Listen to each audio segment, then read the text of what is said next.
Entonces, ¿eso qué va a hacer? Razonamiento inductivo. ¿Sí? Van a ver todas las entradas de buena fe del Código Civil, van a comparar esas entradas y a partir de ahí van a sacar una regla general. Entonces, eso es razonamiento inductivo. Acá decíamos que ya afirmábamos, ¿verdad?, que puede ser falsado, el enunciado puede ser falsado. Quiere decir, puedo demostrar que es falso el enunciado porque la conclusión en el razonamiento inductivo es probable, no es necesariamente verdadero, es probable. Vamos a un caso para ver si se entiende la diferencia. Pasa que el razonamiento inductivo también, ya les dije, hay algunos autores que dicen, no es que necesariamente tengo que sacar una conclusión general. Hay veces voy a sacar también una conclusión particular.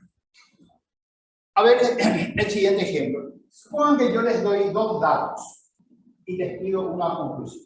Los dos datos, las dos premisas son: uno, la ciudad de Nueva York tiene 10 millones de habitantes.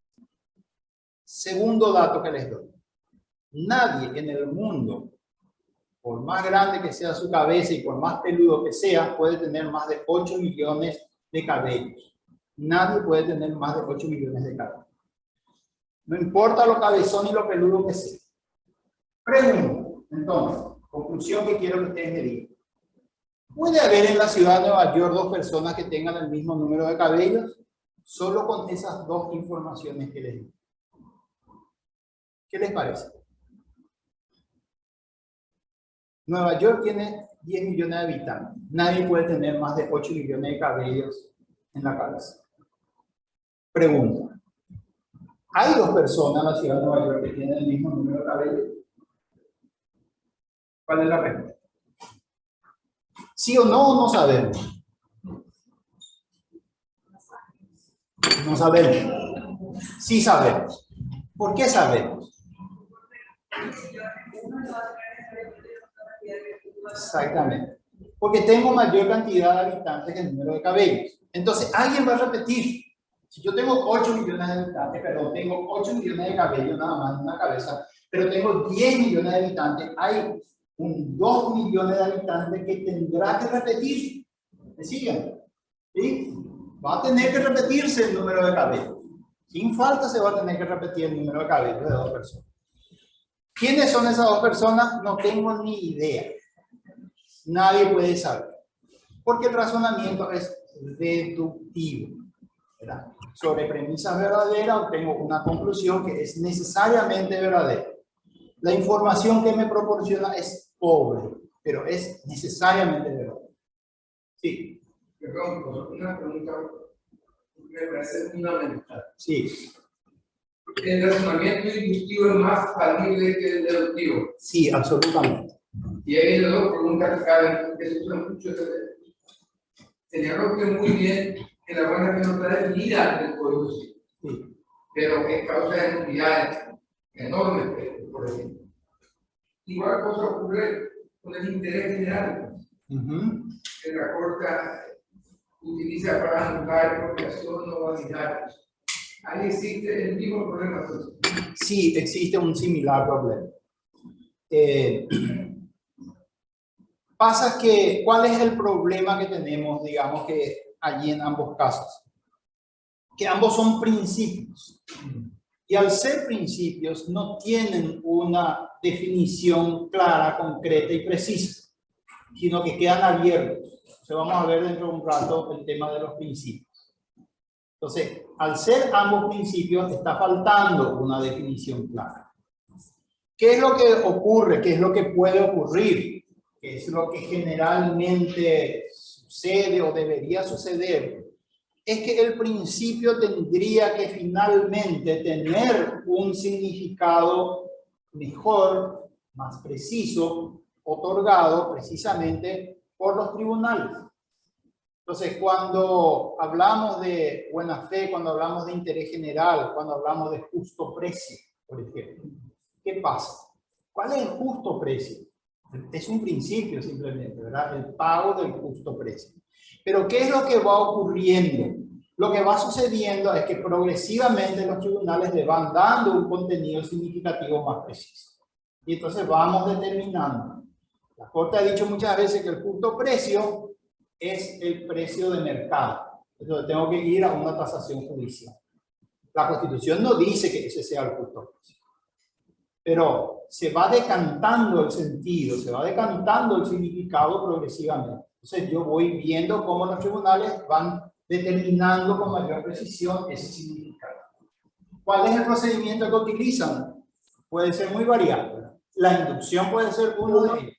Entonces veo cómo se va a venir, cómo se viene utilizando frecuentemente y a partir de ahí, de cómo se va utilizando, saco la regla general, saco un significado genérico de aplicación ya en lo sucesivo. Entonces sí, hay similitud entre una cosa y otra. Volvemos entonces a Nueva York y sus habitantes. Entonces, en el razonamiento deductivo tengo dos premisas, esas dos premisas son verdaderas, la conclusión es necesariamente verdadera a partir de las premisas. No salgo de las premisas. La conclusión, por lo tanto, es pobre en información. ¿Qué otra cosa podría hacer? Podría reunirle, hipotéticamente, a todos los habitantes de la ciudad de Nueva York y contarles el número de cabello que tiene a cada uno. Entonces me va a salir el resultado de que hay más de uno que tiene el mismo número de cabello, pero también voy a saber quién es, dónde vive, qué edad tiene, qué número de cabello tiene en relación este con el otro, etc. ¿Verdad? Entonces mi información va a ser mucho más precisa. Entonces, ¿pero qué voy a hacer? Voy a hacer el trabajo similar al de la inducción. Voy a tomar casos particulares, voy a verificar, voy a controlar y voy a obtener la información. Entonces la inducción me proporciona mucho mayor cantidad de información, pero la información puede ser falsada. Imagínense ustedes que en el caso este de que yo reúna a todas las personas para contarle el número de cabello, 2 minutos después la persona que tenía el mismo número de cabello que aquel ya no tiene más. ¿Verdad? Es así. Entonces, la información siempre es falsable en materia de inducción. En materia de deducción, la información no es falsable, siempre y cuando la premisa sea verdadera y la regla de inferencia haya sido correctamente aplicada. Pero son útiles, son complementarias. Y en el ámbito del proceso vamos a utilizar inducción y deducción. Sí. Una pregunta, profesor. Entonces significa que un juez, un relator, cuando va a analizar el caso, va a tener que ver si va a la inducción o la deducción. Sí, así es. Va a tener que, bueno, a ver, la inducción no siempre va a ser necesaria. Vamos a necesitar un trabajo de inducción siempre y cuando sea necesario determinar un significado general. A partir de reglas particulares o de casos particulares. La deducción siempre va a ser necesaria, porque así va a terminar la sentencia. Siempre va a terminar con un proceso deductivo. Ese va a ser. La sentencia termina así.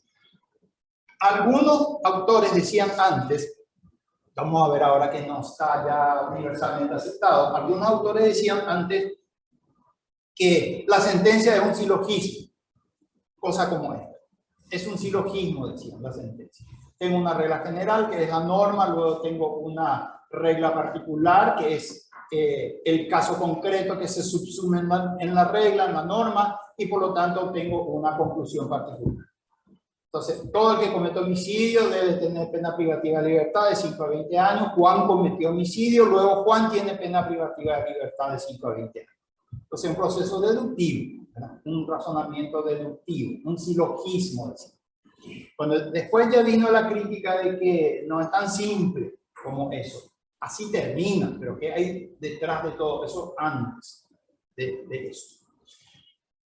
Bueno, luego tenemos el razonamiento abductivo, del cual se habla poco y que probablemente sea uno de los más importantes en el ámbito de toda la argumentación judicial.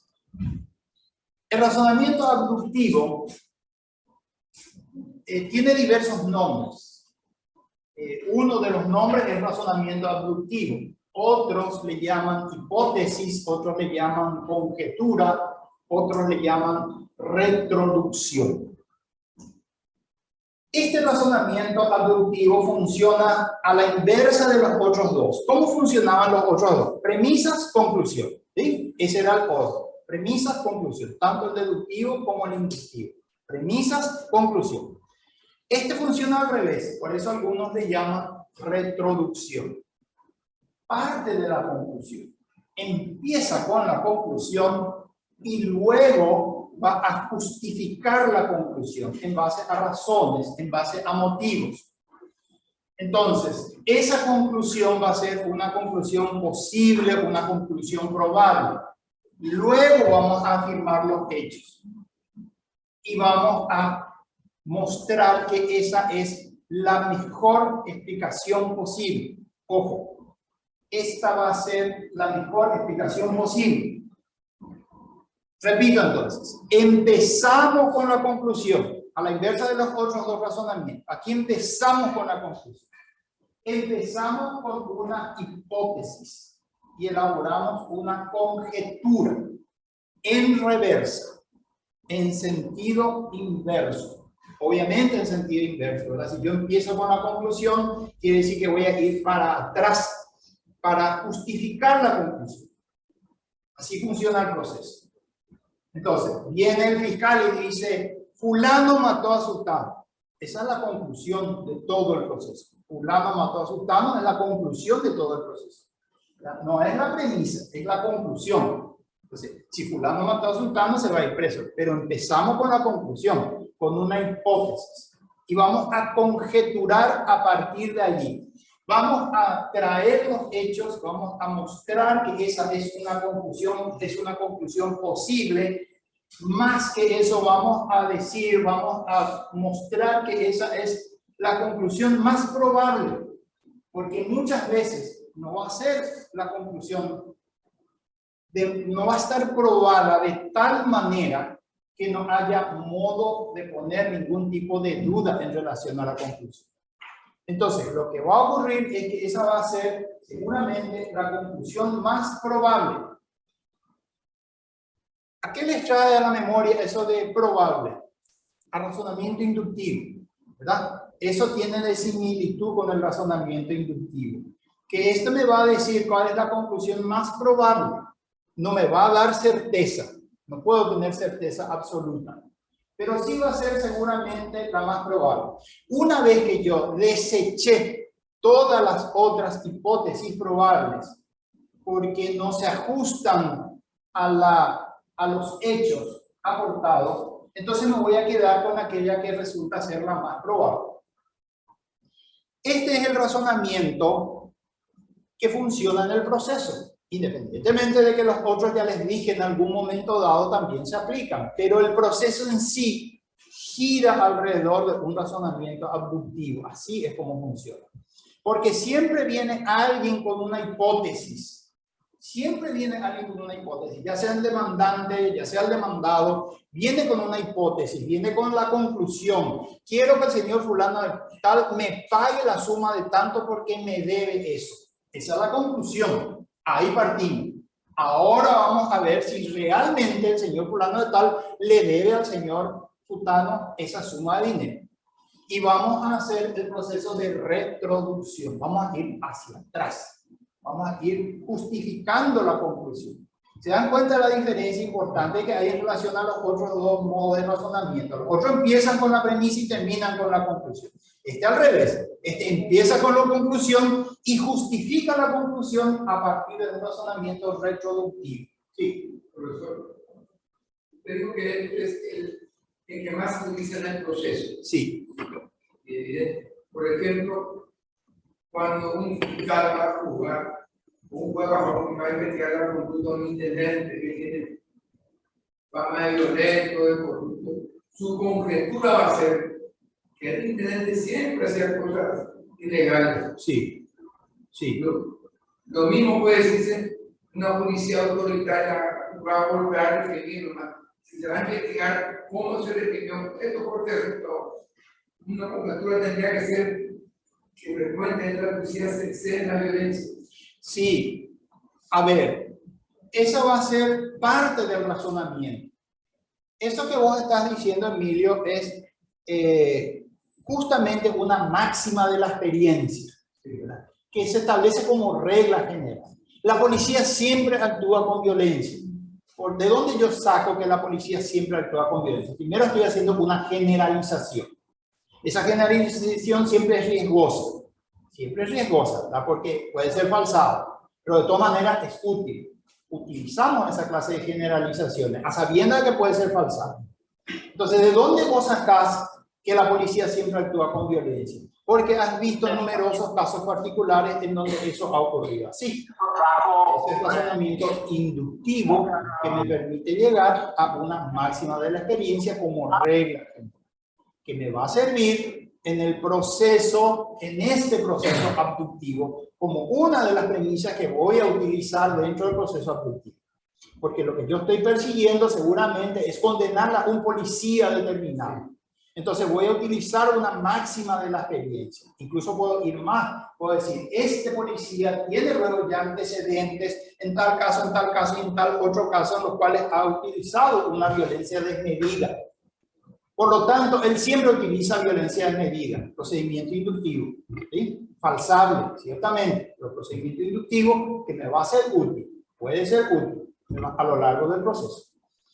Ahora, entonces, como ustedes ven, todo es muy complejo porque se utilizan todas las formas de razonamiento. Todas vienen a entrar a jugar dentro del proceso. Ahora, este va a ser el razonamiento eje. ¿Por qué va a ser? Los otros van a ser complementarios. Este va a ser el razonamiento eje por la historia del proceso.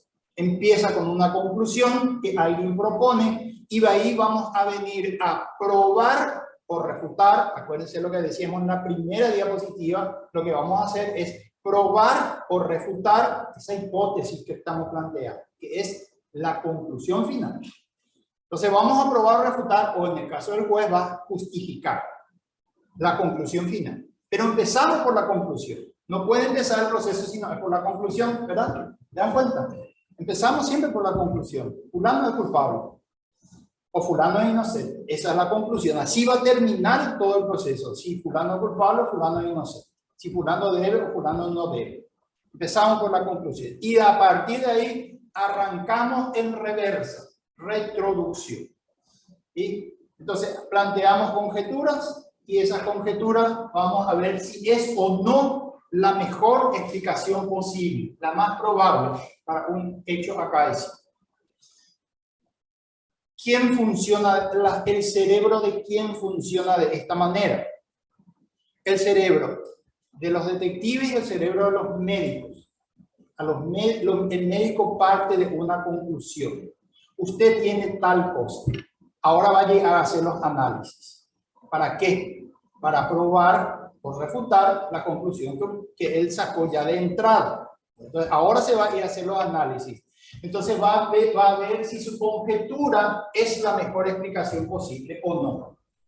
Y los detectives, ¿verdad? En todas las novelas de detectives así funciona. El detective empieza con una conclusión, hace una conjetura y busca ver cómo esa conjetura se demuestra.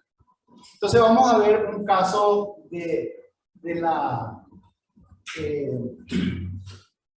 dice, es el razonar hacia atrás. Por eso se llama retroducción.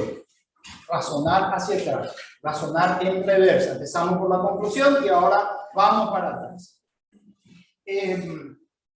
Vamos a ver el caso de Sherlock Holmes, que es el ejemplo máximo de este tipo de razonamiento abductivo. Vamos a leer lo que dice. Holmes señala al doctor Watson que Watson ha estado hace un rato en la oficina de correos y que ha enviado desde allí un telegrama. Comienza con la conclusión, ¿verdad? Entonces Holmes le dice, usted estuvo en la oficina de correos y usted envió un telegrama. Watson dice correcto. Correcto en ambas cosas, pero confieso que no sé cómo llegó a ello. Ahora lo que va a hacer Holmes es la retroducción. Va a ir para atrás. Va a explicar cómo llegó a esa conclusión. ¿Qué tiene que hacer para poder demostrar que su conclusión es verdadera? Tiene que afirmar hechos. Tiene que afirmar hechos, tiene que asentar la veracidad de los enunciados respecto de los hechos. ¿Sí? Ojo, ¿De qué se afirma que es verdadero o falso? No de los hechos, sino de los enunciados respecto de los hechos. Entonces, él tiene ciertos enunciados y tiene que probar que esos enunciados son verdaderos. ¿Estamos? Bueno, y ahora va a venir. Es sencillo. La observación, ¿sí? El proceso inductivo y el proceso, el razonamiento abductivo se basan en la observación y en la experiencia. El deductivo no, ¿verdad? No necesariamente, no necesariamente. El ejemplo de Nueva York. Yo no necesito ir a contarle a la gente el número de cabello que tiene. Necesito solamente los datos. No necesito realizar un experimento en relación a eso.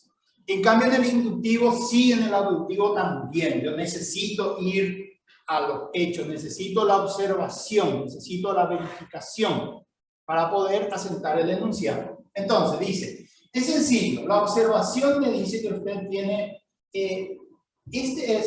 disculpen la digresión, este es un modelo muy claro del proceso abductivo, que no inventó el mío, ¿verdad? Se usan todos los cursos de argumentación en este párrafo, porque es demasiado claro como proceso abductivo, si bien Conan Doyle, que es el autor de Sherlock Holmes, no sabía la diferencia entre abducción e inducción o deducción, mezcla el concepto, pero eso no importa, le perdonamos porque él no era filósofo, era literato.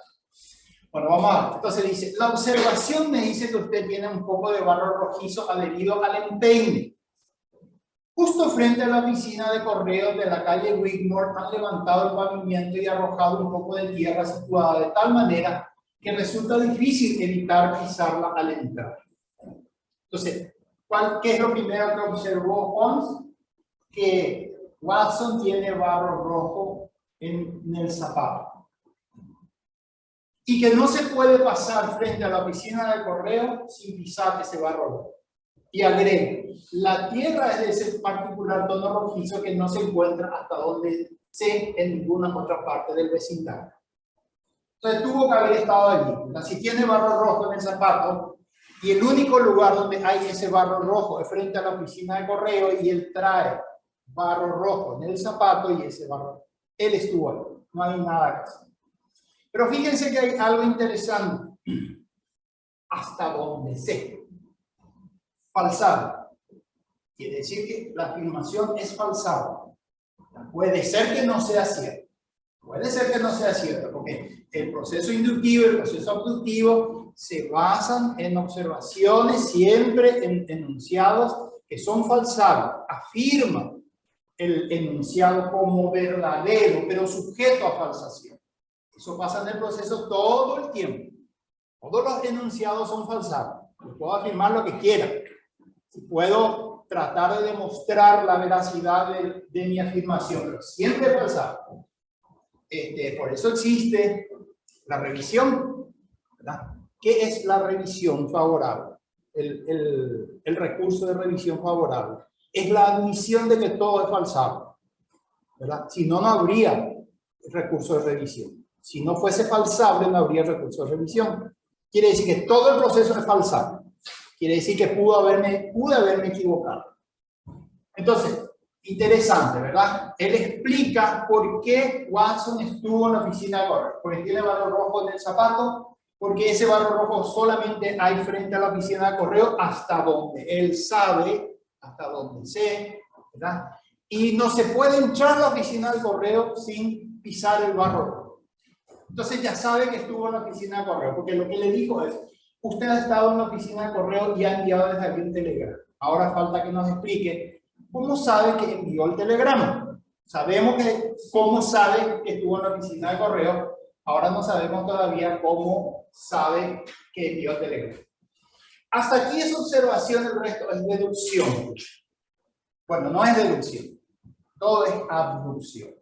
Todo es proceso abductivo. Eso es lo que les decía, ¿verdad? Conan Doyle no distinguía claramente, no tenía por qué hacerlo, entre proceso deductivo y proceso abductivo. Siempre decimos que el genio de la deducción es Sherlock Holmes. No es el genio de la deducción, es el genio de la abducción, Sherlock Holmes. Bueno, entonces seguimos. Afirma un hecho, ¿verdad? Está afirmando los hechos. ¿cómo dedujo entonces lo del telegrama? Y le dice Holmes, porque sabía por supuesto que usted no había escrito una carta, dado que estuve sentado frente a usted toda la mañana. Entonces, carta no escribe. Fíjense cómo el proceso abductivo va funcionando en gran medida sobre la base de la descalificación de hipótesis. Vamos eliminando ciertas hipótesis y nos vamos a quedar finalmente con aquella que es la más probable y que mejor explica la situación. Entonces, carta no envió, porque usted estuvo sentado frente a mí toda la mañana. Entonces, yo no le vi escribir ninguna carta. Carta no envió.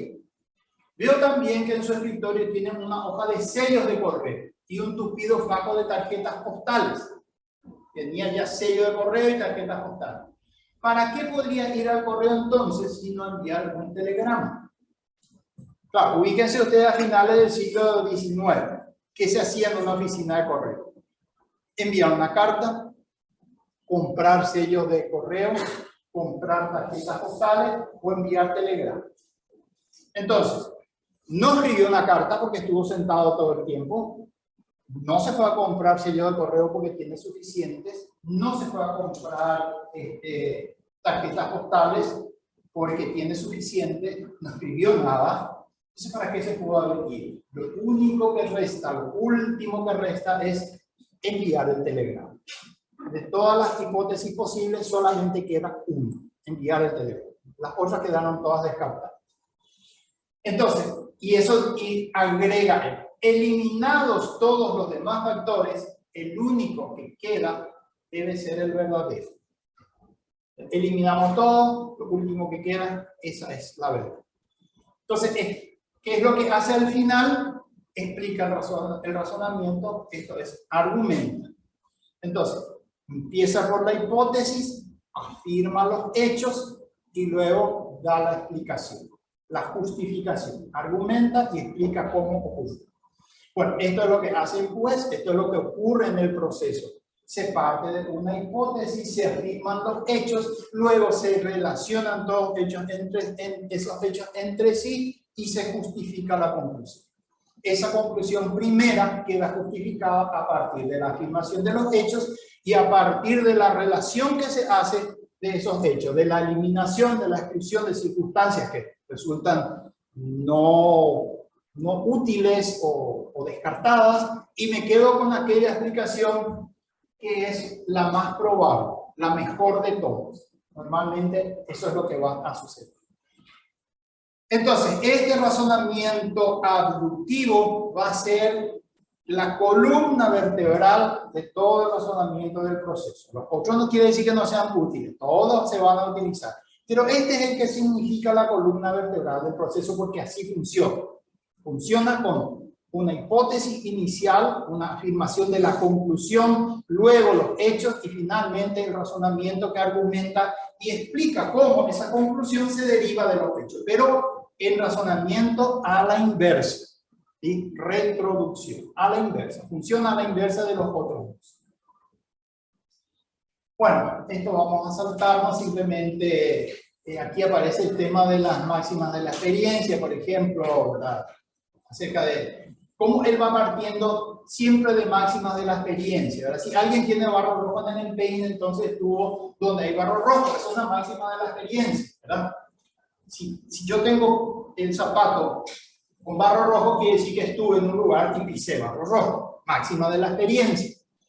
Si alguien me envía una carta, entonces escribo una carta, máxima de la experiencia, ¿sí? Y como Watson no escribió la carta, quiere decir que no fue a enviar la carta. Si alguien ya tiene sello de correo, entonces no compra sello de correo, máxima de la experiencia. ¿Se dan cuenta cómo todo el razonamiento se va sustentando en máxima de la experiencia, aunque no nos demos cuenta? Estamos partiendo del supuesto ya de que eso es cierto, pero muchas veces tenemos que explicitarlo, no siempre, no nos vamos a poner a explicitar todas las máximas de la experiencia que estamos usando, pero hay veces sí es necesario que el juez explicite cuál es la máxima de la experiencia. ¿Por qué? Porque yo tengo que poder refutar la máxima de la experiencia de dos maneras. Una, porque la máxima de la experiencia que me dice no existe o porque la máxima de la experiencia, aunque exista, no se aplica. Entonces, no siempre, pero muchas veces el juez tiene que explicitarnos las máximas de la experiencia que está utilizando. Como ustedes ven, todo el razonamiento de Holmes se basa en máximas de la experiencia que están implícitas. Si alguien ya tiene tarjetas postales, entonces no compra tarjeta postal. A no ser, y aquí viene siempre el tema de la refutación posible, que sea un coleccionista de tarjetas postales, ¿verdad? Y entonces, claro que va a comprar tarjeta postal. Entonces, todas son refutables. Todas son refutables, ¿verdad? Si alguien va a la oficina postal, entonces envía un telegrama o una carta, etcétera, etcétera, alguna de esas hipótesis. Puede que no. Puede que Watson haya tenido un amigo íntimo en la oficina postal y se va a charlar un rato con el amigo íntimo en la oficina postal, ¿verdad? Entonces, todas son refutables. El razonamiento deductivo es refutable. Todos los enunciados que tenemos acá son refutables. Pero mientras tanto, dan la mejor explicación posible, hasta que sea refutado. Y de ahí, desde luego, la importancia de la dialéctica del proceso, para que la contraparte pueda refutar lo que se está diciendo. No se acepte tan fácilmente. Entonces, un mal defensor es aquel que acepta fácilmente todo lo que dice la contraparte. Entonces, la idea es refutar y que el juez finalmente juzgue las refutaciones que se han hecho como válidas o no válidas. Pero entonces, todas las máximas de la experiencia van a ser refutadas. Entre tanto funcionan. Mientras no sean refutadas funcionan. Pero tengan siempre presente, razonamiento inductivo y razonamiento abductivo son refutables. Bueno, y luego tenemos un receso. 10 minutos, 15 minutos.